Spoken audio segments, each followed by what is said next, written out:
মহারাজা কৃষ্ণচন্দ্র কৃষ্ণনগরের রাজা।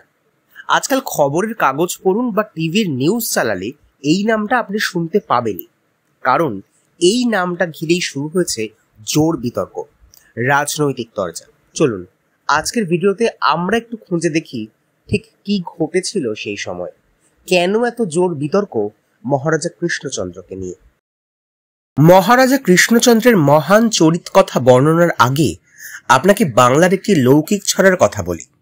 সেটি হলো ইকড়ি মিকড়ি চাম চিকড়ি চামে কাটা মজুমদার। এটা প্রতিটি বাঙালিই জানেন, কিন্তু অনেকেই জানেন না এই চামে কাটা মজুমদার কে। কয়েকটি গবেষণায় দেখা গিয়েছে ইনি হলেন ভবানন্দ মজুমদার। কোনো এক অজ্ঞাত পরিচয় ছড়াকার তাঁকে ব্যঙ্গ করে অসম্মানজনক চামে কাটা নামে অভিহিত করেছিলেন।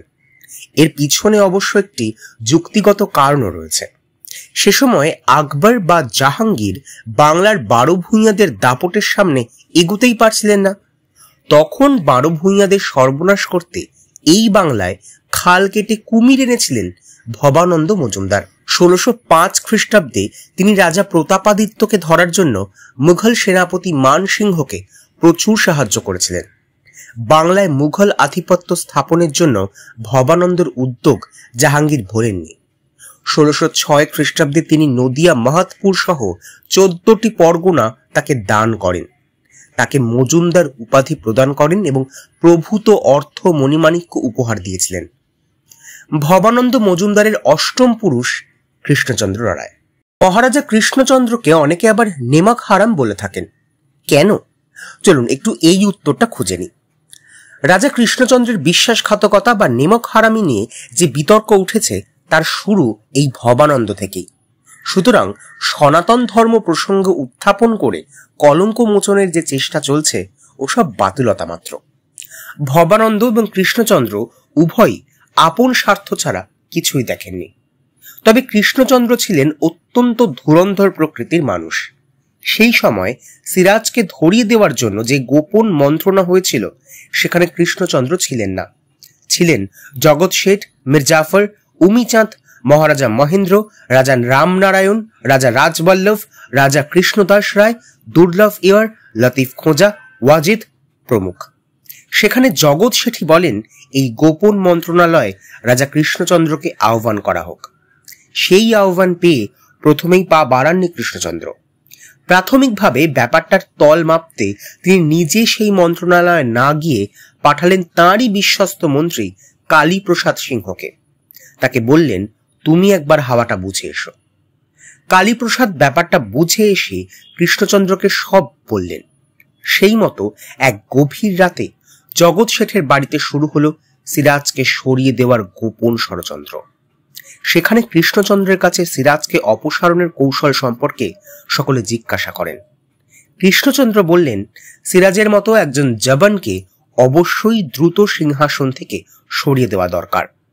পরক্ষণেই সেই সভায় উপস্থিত মির্জাফরের দিকে তিনি তাকিয়ে বলেন, উনিও অবশ্য জবান, কিন্তু অন্যান্যরা কৃষ্ণচন্দ্রকে বলেন উনি জবান হতে পারেন কিন্তু অতি উত্তম মানুষ। এখানে বলে রাখা ভালো, বহু পূর্বে জবন বলতে বিদেশি বর্বর বোঝানো হতো, পরে শুধু মুসলমানদেরই জবন বলা হতো। এরপর কৃষ্ণচন্দ্র বলেন, সিরাজকে সরিয়ে যদি কোনো বিজাতীয় শক্তি ক্ষমতা দখল করেন তাতে কারো আপত্তি আছে? জগৎ শেঠ বললেন, আপনি একটু খুলে বলুন। কৃষ্ণচন্দ্র বললেন, ইংরেজরা যদি এদেশের রাজা হন তাহলে সকল দিক থেকেই মঙ্গল। তাহলে জবনদের হাত থেকে রক্ষা পাওয়ার একটা চিরস্থায়ী বন্দোবস্ত হতে পারে, এতে আমাদেরও সুবিধা হবে। কিন্তু ইংরেজদের সঙ্গে যোগাযোগ করবেন কে? কৃষ্ণচন্দ্র বললেন, সে দায়িত্ব আমার। আমি প্রায়ই কলকাতায় যাই, সেখানে গিয়ে কুঠির বড় সাহেবকে বুঝিয়ে ঠিক নিয়ে এসে সিরাজকে উৎখাত করব। সকলে রাজি হতেই কৃষ্ণচন্দ্র কালীঘাট মাকে দর্শন করার ছুতোয় কলকাতায় এসে রবার্ট ক্লাইভের কাছে সমস্ত ষড়যন্ত্রের কথা শোনালেন। ক্লাইভ যেন হাতে চাঁদ খুঁজে পেলেন। ইংরেজরা তখন সিরাজের উপর রাগে ফুঁসছে, কেননা কলকাতায় বেআইনি দুর্গ করার চেষ্টা করেছিল ইংরেজরা। সেটা কলকাতা আক্রমণ করে সিরাজদৌল্লা গুড়িয়ে দিয়েছিলেন। আমরা পলাশির যুদ্ধে মির্জাফরের বেইমানি নিয়ে বারবার বলি, কিন্তু বলি না কতজন স্বার্থান্বেষী মিলে সেদিন দেশের স্বাধীনতাকে জলাঞ্জলি দিয়েছিলেন। তাঁদের মধ্যে কৃষ্ণচন্দ্রই ছিলেন এদেশে ইংরেজদের শাসন প্রতিষ্ঠার মূল পাণ্ডা। মনে রাখা দরকার, সিরাজদৌল্লার সিংহাসনে বসেন 1756 সালের 9 এপ্রিল। তখন তার বয়স 23 বছর। সিংহাসনে অধিষ্ঠিত ছিলেন 1757 খ্রিস্টাব্দের 23 জুন পর্যন্ত। অর্থাৎ 1 বছরের শাসনকালে কতটুকুই বা তিনি সুযোগ পেয়েছিলেন। বিহারীলাল সরকার লিখেছেন, এই 1 বছর তিনি নানা ধরনের যুদ্ধেই ব্যস্ত ছিলেন। রাজশাসনযোগ্য রাজনীতির কুশলতার অভিজ্ঞতার পরিচয় দিবার অবসর পান নাই। সুতরাং ব্যর্থ শাসক হিসেবে তাকে দাগিয়ে দেওয়া একদম ঠিক হবে না। আসলে অল্প বয়সী রাজাকে অমাত্যরা পুতুল বানাতে চেয়েছিলেন। সেটা না পারায় তাকে সরানোর ষড়যন্ত্র শুরু হয়। ঐতিহাসিক নিখিলনাথ রায় লিখেছেন, রাজা কৃষ্ণচন্দ্রের এইরূপ কাপুরুষোচিত গুপ্ত মন্ত্রণায় যোগদানের জন্য রানী ভবানী তাহাকে সদুপদেশ দানের ছলে শাঁখা সিঁদুর পাঠিয়েছিলেন। কার্তিকেয় চন্দ্র রায়ের লেখায় রয়েছে, রাজা কৃষ্ণচন্দ্র এই রাজ বিপ্লবের প্রবর্তক মন্ত্রী ও প্রধান উদ্যোগী ছিলেন। তিনি এই বিষয়ে বিশেষ যত্নবান ও উদ্যোগী ছিলেন বলিয়া এই প্রদেশস্থ প্রাচীন লোকেরা তাহাকে নেমক হারাম কহিত। রাজীব লোচন মুখোপাধ্যায় লিখেছেন, মন্ত্রণা কক্ষে কৃষ্ণচন্দ্র ইংরেজদের প্রবুদ্ধ গুণগান করেছিলেন। ইংরেজরা বুদ্ধিতে বৃহস্পতির ন্যায়, ধনেতে কুবেরের তুল্য, পরম ধার্মিক অর্জুনের ন্যায় পরাক্রম প্রজাপালনের সাক্ষাৎ যুধিষ্ঠির। এরপর সকলেই এক বাক্যে স্বীকার করে নেন, এমন ঈশ্বরতুল্য ইংরেজরা দেশাধিকারী না হলে জবনরা সবকিছু নষ্ট করে দেবে। তারপরই এদেশে আগমন হলো ইংরেজদের। এখন প্রশ্ন উঠতে পারে, রাজা হিসেবে কৃষ্ণচন্দ্র কেমন ছিলেন? উত্তরে বলা যায়, প্রথমত তার রাজা হওয়ার কথাই ছিল না। পিতা রঘুরাম মৃত্যুর পূর্বে কৃষ্ণচন্দ্রের বৈমাত্রেয় ভাই রামগোপালকে পরবর্তী রাজা হিসেবে মনোনীত করেন। কিন্তু চাতুরীর সাহায্যে রাজা কৃষ্ণচন্দ্র ভাইকে সরিয়ে বাংলার তৎকালীন নবাব সুজাউদ্দিনের কাছ থেকে নিজের রাজ সনদ আদায় করে নেন। রাজা হিসেবে তিনি ছিলেন অনেকটাই বেহিসেবি। তার সঙ্গে মিশেছিল অমিত্য-ব্যয়িতা ও লামপট্ট। রাজেন্দ্র মিত্র তাঁর সম্পর্কে লিখেছেন, তিনি সুচতুর ও সুপণ্ডিত ছিলেন ও তাহার নিকট গুণীগণের প্রচুর সমাদর ছিল। কিন্তু লামপট্ট দোষে তাহার সেই সমুদয় গুণ গরিমা কলুষিত হইয়াছিল।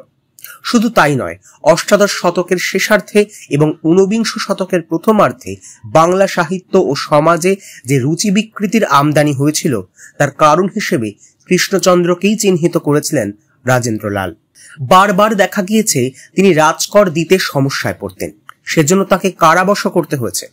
বেশ কয়েকবার জাল পাট্টা তৈরি করে অন্যের জমি হাতিয়ে নিয়েছিলেন বলেও ইতিহাস বলছে। আবার দেখা যায়, একদিকে যখন দেশে বর্গির হানা, অন্যদিকে দুর্ভিক্ষ, সেই সময় প্রজাদের থেকে বলপূর্বক কর আদায় করে তিনি কৃষ্ণনগর থেকে গা ঢাকা দেন। বর্গির হানা থেকে বাঁচতে চূর্ণী নদীর তীরের জঙ্গলের ধারে শিবনিবাসে নির্মাণ করেন নতুন প্রাসাদ। অথচ সেদিন প্রজাদের পাশে তিনি দাঁড়াননি। আপনি বাঁচলে বাপের নাম তত্ত্বকে স্বীকার করে শিবনিবাসে পরিবার নিয়ে পালিয়ে যান। কৃষ্ণচন্দ্রের বুদ্ধিভ্রংশ দেখে একদিন তার প্রিয় পাত্র গোপাল ভাঁড় প্রতিবাদ জানিয়ে তার সংসর্গ ত্যাগ করেছিলেন। ইতিহাসের পাতায় মহারাজা কৃষ্ণচন্দ্র প্রসঙ্গে এমনই নানান গল্প রয়েছে। কেমন লাগলো আজকে আপনাদের এই পর্ব জানাতে ভুলবেন না কমেন্ট বক্সে। ভালো লাগলে অবশ্যই একটি লাইক করুন, শেয়ার করুন আপনার বন্ধু বান্ধবদের সঙ্গে। ভালো থাকবেন।